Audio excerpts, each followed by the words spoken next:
Greeting my grade school or elementary alma mater, St. Jerome Emiliani Institute. Uh, Happy founding anniversary. So, uh, I think 39th founding anniversary nyo na if I'm not mistaken. Kasi 1985 yung inyong year kung saan tinatag yung school. Well, to all my teachers na nandun pa, Ma'am Nelia Varias Labarda, si si si Ma'am Salazar, si Miss Salazar, which is now Mrs. Diaz, na lagi nag-aalaga sa akin.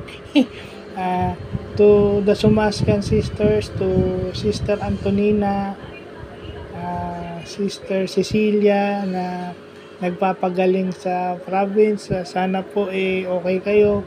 I would like to wish the school a happy founding anniversary kasi alam ko ang feast day ni St. Jerome Emiliani bukas, Feb 8. So, since ang foundation week yun naman 1 week na 1 week ang foundation week halos pag sa school. So, binabati ko pa rin po kayo ng happy founding anniversary and may the school continue to be blessed and nurture students like me. Hindi ko naman siguro mararating yung narating ko kung hindi ako naturuan ng maayos dyan. Actually, yung pinaka-basic na alam ko is nanggaling dyan. And to all my teachers and happy founding anniversary po sa inyo lahat.